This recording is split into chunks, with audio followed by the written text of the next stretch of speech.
السلام علیکم۔ ایک سوال آیا ہے کہ قرآن میں جو آسمان کا ذکر ہے اور جس طرح سے ہے، اور آج سائنس جس طرح اس نے آسمان کو ثابت کیا ہے کہ وہ کیا ہے، تو اس حوالے سے ایسا لگتا ہے کہ وہ کوئی اللہ ہے ہی نہیں جس نے بنایا ہے، کیونکہ اللہ تو آسمان کو کوئی ٹھوس چیز بتا رہا ہے،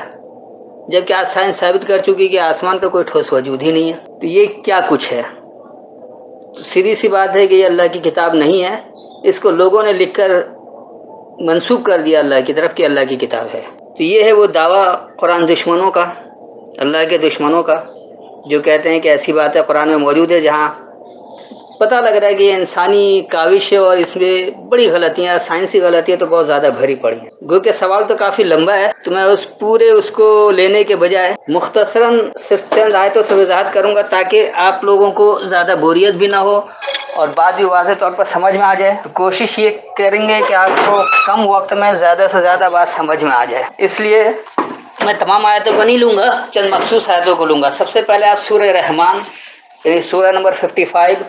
اور اس کی آیت نمبر 33 کھول لیں۔ گو کہ 33، 35 اور 37 تینوں آیت کا ہے۔ تو اس وقت میرے پاس حافظ نظر احمد والا ترجمہ ہے، پہلے میں اس سے بیان کرتا ہوں پھر جو میری فہم سے سمجھاتا ہوں۔ اب یہاں دیکھیے لکھا ہے یا معشر الجن والانس ان استطعتم ان تنفذوا من اقطار السماوات والارض فانفذوا لا تنفذون الا بسلطان۔ اے گرو جن و انس، اگر تم سے ہو سکے کہ آسمانوں پر زمین کے کناروں سے نکل بھاگو تو ذرا نکل کر تو بھاگو، تم زور کے سوا نہ نکل بھاگو گے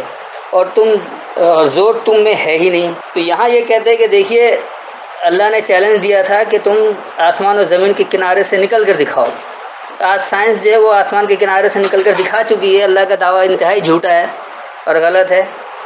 اور پھر کوئی ٹھوس آسمان ہو تو اس کے کناروں سے نکلا جائے۔ آسمان تو ہے ہی ایک وہ یہ سمجھ لیں کہ دھوئیں کا مجموعہ، گیسز کا مجموعہ، تو اس میں کنارہ کہاں سے آ گیا؟ آسمان کا کوئی ٹھوس وجود تو ہے ہی نہیں۔ تو اللہ تو انتہائی ناقص العقل ہوا کہ اللہ کو پتہ ہی نہیں تھا کہ آسمان کا وجود کیا ہے۔ تو آج سائنس نے ثابت کیا کہ آسمان کیا چیز ہے۔ تو آئیے اس آیت کو سمجھتے ہیں کہ کیا واقعی اللہ نے آسمان کی بات کی ہے یا اللہ نے کوئی سائنس کی کتاب آپ کو دی ہے؟ قرآن اللہ نے انسانوں کے ہدایت کے لیے کتاب دی ہے، اور ہدایت کا تعلق جو وہ معاشرت اور معیشت سے ہوتا ہے، سائنس سے نہیں۔ سائنس ایک معاشرے کو ترقی دینے کے لیے ایک علم ہے، اور اس علم کی بات ہوتی رہتی ہے آگے کس طرح سے جانا ہے، کیسے جانا ہے، کیا کچھ کرنا ہے۔ تو اس آیت کو سمجھیں کہ یہاں پر بات کیا ہو رہی ہے۔ یا معشر الجن والانس، اے معاشرے کے جنونیوں اور انسیت والوں۔ یہ جن و انس کوئی الگ الگ دو مخلوق نہیں ہے، کیونکہ اللہ نے پورے قرآن میں یا ایھا الجن مخاطب نہیں کیا، یا ایھا الناس کیا ہے۔ تو یہ ناس کی کوالٹی ہے جن و انس، یعنی جنونیت والے اور انسیت والے۔ ان استطاعتم، اگر تم جلد اطاعت کر سکو۔ یہ استطاعت والا اردو والا استطاعت نہیں ہے کہ جو تم سے ہو سکے، بلکہ جس طرح اطیعوا اللہ و اطیعوا الرسول کہا گیا، اسی طرح ان استطاعتم، اگر تم جلد اطاعت کر سکو۔ ان تنفذوا، یہ کہ تم نکل بھاگو، من اقطار السماوات والارض۔ اقطار قطر کی جمع ہے، اور قطر سے آپ کا قطار نکلا ہے، اس کو کنارہ کہہ سکتے ہیں، اور قطر کہا جاتا ہے پیمائش کو بھی۔ اور سماوات والارض جو ہے یہ السماوات والارض ہے، یہ آسمان و زمین کی بات نہیں ہو رہی بلکہ بلندیاں اور پستی کی بات ہو رہی ہے۔ فانفذوا، پس نکل بھاگو یا نکل جاؤ۔ لا تنفذون، تم نہیں نکل سکتے، الا بسلطان، صرف دلیل کو۔ جو دلیل ہے، اللہ نے جو دلیل دی ہے کہ کس دلیل کی بنیاد پر تم بلندی میں جا سکتے ہو اور کس دلیل کی بنیاد پر پستی میں آ سکتے ہو۔ تو میں اس کا ایک بار رواں ترجمہ کر دیتا ہوں کہ اے معاشرے کے جنونیوں اور انسیت والوں، اگر تم جلد اطاعت کر سکتے ہو، یہ کہ تم خاص بلندی اور خاص پستی کے قطار سے نکل بھاگو یا نکل جاؤ، تو پس نکل جاؤ۔ صرف دلیل کو تم نکل سکتے ہو، صرف جو دلیل ہے اس کے بغیر تم نہیں نکل سکتے ہو۔ تو جو دلیل آئی اسی کی بنیاد پر آپ نکل سکتے ہیں، اگر دلیل نہیں ہے تو نہیں نکل سکتے ہیں۔ اس کے بعد فَبِأَيِّ آلَاءِ رَبِّكُمَا تُكَذِّبَانِ، میں ابھی اس کو نہیں لے رہا ہوں، جو خاص طور پر 3 آیتوں کو کہا گیا اس کو درمیان میں چھوڑ دیا گیا۔ تو اگلی آیت 35 نمبر دیکھ لیں کہ یُرْسَلُ عَلَيْكُمْ شُوَاظٌ مِّن نَّارٍ وَنُحَاسٌ فَلَا تَنتَصِرَانِ، تم پر بھیج دیا جائے گا ایک شعلہ آگ سے اور دھواں، تو مقابلہ نہ کر سکو گے۔ یرسلو، بھیجا جائے گا، علیکما، تم دونوں پر، یعنی انسیت اور جنونیت والوں کو، شواظن، من نار، حرارت سے، نار حرارت، اور شواز کہا جاتا ہے بغیر دھوئیں والا شعلہ، یعنی ایسا شعلہ جس میں دھواں نہ ہو، تو بھیج دیا گیا تم دونوں پر جلنے سے بغیر شعلے والا دھواں، وہ نحاسن، اور غلط نتائج ہیں۔ تو انہوں نے تو یہاں پر اس کا نحاس کا دھواں کر دیا، حالانکہ نحاس دھواں کو نہیں، نحاس اسی سے نکلا جس کو یہ لوگ بری بات کہتے ہیں کہ نحاس دن اور نحاس یہ، تو نحاس اسی سے غلط نتائج۔ فلا تنتصران، پس تم باہم مدد نہیں کیے جاؤ گے، تم دونوں پر یہ بھیجا جائے گا جلنے سے بغیر دھواں والا شعلہ ہے اور غلط نتائج ہیں، پس تم باہم مدد نہیں کیے جاؤ گے۔ پھر اس کے بعد آپ 37 نمبر آیت لے لیں، فَإِذَا انشقت السماء فكانت وردة كالدهان، پھر جب پھٹ جائے گا آسمان تو وہ سرخ چمڑے جیسا گلابی ہو جائے گا۔ اور یہاں بھی کہا کہ دیکھیے یہ کیونکہ انسانی تصور ہے، لہٰذا انہوں نے سمجھا کہ شاید آسمان کو جلایا جائے گا اور چمڑے کی جس طرح ہر باڈی جلتی ہے، اس کی کھال جلتی ہے، ہر جاندار کا یہی حال ہے، چاہے انسان ہو یا درندے ہوں، چرندے پرندے، سب کی ایک کھال ہوتی ہے، وہ جل جاتی ہے تو چمڑے کی طرح سرخ ہو جاتا ہے۔ تو شاید ایسے ہی آسمان کو بھی سمجھ لیا، اس لیے کہہ دیا کہ سرخ چمڑے جیسے گلابی ہو جائے گا اور آسمان پھٹ جائے گا۔ تو یہ کوئی کیا ٹھوس چیز ہے آسمان؟ یعنی اللہ کو پتہ ہی نہیں کہ آسمان کیا چیز ہے، تو یہاں اس کی بات ہی نہیں ہو رہی۔ آئیے اس آیت کو بھی سمجھ لیں۔ فَإِذَا انشقت السماء، بس جب پھٹ جائے گا خاص بلندی، یعنی الگ ہو جائے گا خاص، شق کا مطلب ہی پھٹ جانا، تو شق جیسے زمین شق ہو گئی تو کیا کہتے ہیں، زمین دو حصوں میں جب بڑھ جاتی ہے، الگ ہو جاتی ہے، ایک سوراخ آ جاتا ہے، اس کو کہا جاتا ہے پھٹ جانا، شق ہو جانا، تو یہ الگ ہو جانا۔ بس جب بلندی سے الگ ہو جائے گی، تمہاری بلندی الگ ہو جائے گی، فکانت، پس رہ جاؤ گے وردتن کا دہان، دہن کہا جاتا ہے پھسلن کی جگہ، پھسلن کو دہن، پھسلن کو کہا جاتا ہے، تو وردتن وارد ہونا یعنی سامنے آ جانا۔ بس جب بلندی پھٹ جائے گی، یعنی خاص بلندی پھٹ جائے گی، خاص بلندی الگ ہو جائے گی، بس پھسلن کی جگہ کی طرح موجود رہو گے۔ جیسے مثال کے طور پر رشیا کی بلندی ختم ہوئی، امریکہ اور روس دو سپر پاور تھے آج کے دور میں، لیکن روس کا جیسے ہی سپر پاور ختم، اس کی بلندی ختم ہوئی، وہ الگ ہو گئے سپر پاور سے، ان کی بلندی پھٹ گئی، بلندی سے وہ الگ ہو گئے، بلندی پھٹ گئی، تو کیا ہوا، آج وہ موجود تو ہے لیکن وہ ایک پھسلن کی طرح ہے، پھسلن کی طرح موجود ہے، یعنی اب بھی وہ اس کا کوئی پتہ نہیں کہ کس رخ پر جائے گا، لیکن وہ چیز نہیں رہی جو اس کے ٹکر پہ تھا، اب دوسرے ممالک اس کے ٹکر پر آ رہا ہے، وہ ایک الگ سی چیز ہے۔ تو یہ سمجھانا یہ تھا کہ اللہ نے سائنس کی کتاب نہیں دیا ہے کہ اس میں آسمان اور زمین کو طریقہ کار بتائے گا اور کیا کچھ بتائے گا یا اس میں کچھ کہا ہے، اللہ نے تو اس کو ہدایت کی کتاب کہا ہے، ہدی للناس کا، لوگوں کی ہدایت کے لیے۔ تو ہدایت کی بات جو ہے وہ معاشرے میں کردار کے حوالے سے ہوتا ہے، اور اچھے کردار والے لوگ مل کر اچھا معاشرہ بناتے ہیں، تو یہ معاشرتی اور معاشی کتاب ہے، اچھے لوگ بنیں گے، اچھا معاشرہ بنے گا، پھر وہ ترقی کی طرف جائیں گے۔ انسانی ہدایت کے لیے اس میں کوئی سائنسی بات نہیں ہے، تو اس کو بلا وجہ آپ وہ ڈال کر قرآن دشمنی میں اللہ کے دشمن بن گئے کہ نہ کوئی اللہ ہے، جھوٹ کا پلندہ ہے، نہ کوئی اللہ کی کتاب ہے، یہ تو کسی انسان نے لکھ دیا اور اللہ کی طرف منسوب کر دیا۔ یعنی اتنا بڑا جھوٹ، اتنا بڑا فراڈ، بلکہ اس کو بلنڈر کہتے ہیں، کہ اتنا بڑا فراڈ ہے کہ اللہ کی کتاب رہی نہیں جاتی ہے اگر ان ترجموں کو مان لیا جائے۔ تو یہ مترجموں کی غلطی، اللہ کی غلطی نہیں ہے، آپ اس کا صحیح ترجمہ سمجھیں، اللہ کی ہدایت کو سمجھیں، اللہ کیا ہدایت دے رہا ہے، مولویوں سے نہ سمجھیں، اس کے الفاظ پر توجہ دیں، اللہ کیا کہہ رہا ہے۔ جب آپ اس کے کردار کو، اس کے بلندی کو سمجھیں گے تو آپ کو سمجھ میں آئے گا کہ یہ آسمان کی بات نہیں ہے، بلندی کی بات ہے۔ ایک دو حوالہ میں اور دینا چاہوں گا، تو اس کے لیے آپ سورہ ملک یعنی سورہ نمبر 67 اور اس کی آیت نمبر 3، 4، 5 دیکھ لیں، یہ 3 آیتیں زیادہ اہم ہیں۔ الذی خلق سبع سماوات طباقا ما تری فی خلق الرحمن من تفوات فارجع البصر هل تری من فطور، جس نے 7 آسمان بنائے تہ در تہ، تو اللہ کی تخلیق میں کوئی فرق نہ دیکھے گا، پھر نگاہ لوٹا کر دیکھ، کیا تو کوئی شگاف دڑاڑ دیکھتا ہے؟ ثم ارجع البصر کرتین ينقلب الیک البصر خاسئا وهو حسیر، پھر دوبارہ نگاہ لوٹا کر دیکھ، وہ تیری طرف خوار ہو کر تھکی ماندہ لوٹ آئے گی۔ وَلَقَدْ زَيَّنَّا السَّمَاءَ الدُّنْيَا بِمَصَابِيحَ وَجَعَلْنَاهَا رُجُومًا لِلشَّيَاطِينَ وَأَعْتَدْنَا لَهُمْ عَذَابَ السَّعِيرِ،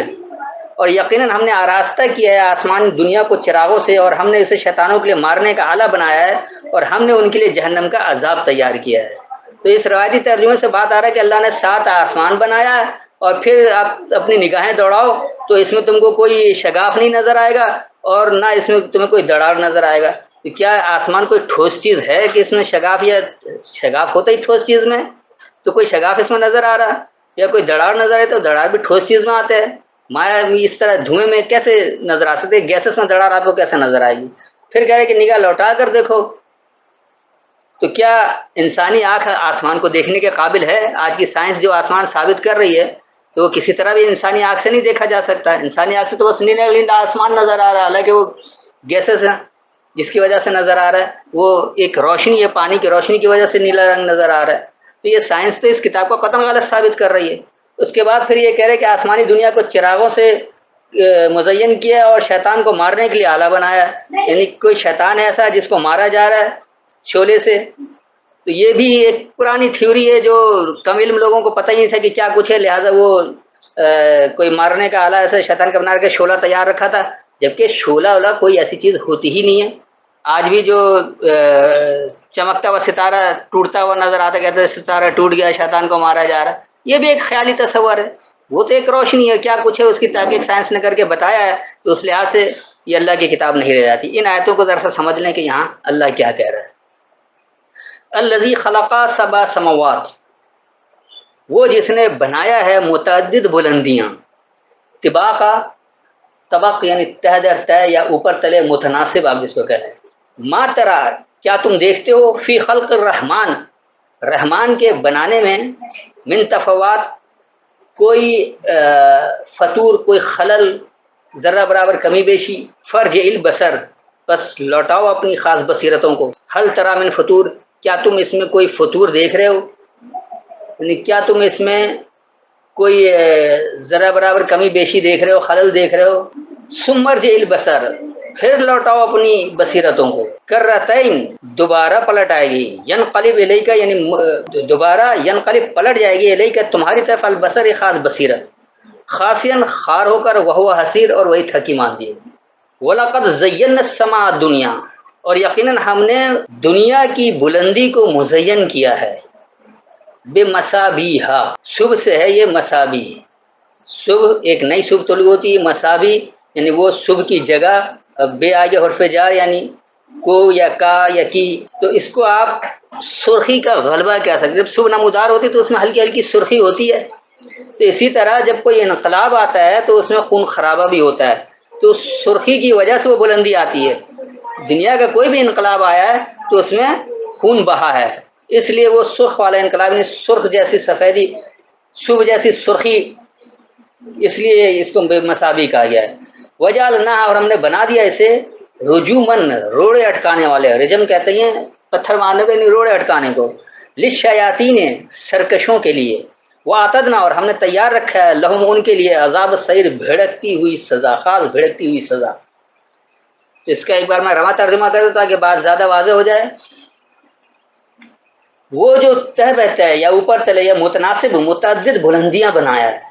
تم الرحمان کے بنانے میں کوئی عدم مطابقت، ان کوئی خلل، کوئی نقص نہیں دیکھو گے، بس بصیرت لوٹاؤ، یعنی نگاہیں دوڑاؤ، آنکھ اٹھا کر دیکھو، کہ کیا تم کوئی فطور، خلل، ذرہ برابر کمی بیشی دیکھتے ہو؟ پھر بصیرت لوٹاؤ، خار ہو کر بصیرت تمہاری طرف بار بار پلٹے گی، اور وہی تھکی ماندی ہے، یعنی ناکامی کی تھکاوٹ ہے۔ اور یقیناً ہم نے سرخی کے غلبے کو دنیا کی بلندی سے آراستہ کیا ہے، اور سرکشوں کے لیے ہم نے اسے روڑے اٹکانے والا بنایا ہے، اور بھڑکتے ہوئے آگ کی سزا ان کے لیے تیار رکھا، یعنی بھڑکتی ہوئی سزا، مشتعل کرنے والی سزا ان کے لیے تیار رکھی ہے۔ تو یہاں سے بھی یہ واضح ہوا کہ ایسا کوئی آسمان نہیں ہے جس کے سائنسی طور پر وہ کچھ کیا جائے اور یہ سب کچھ ہوتا رہا ہے۔ اب میں اس کو زیادہ طویل کرنے کی وجہ سے صرف ایک آیت پر اس کو ختم کرتا ہوں تاکہ بات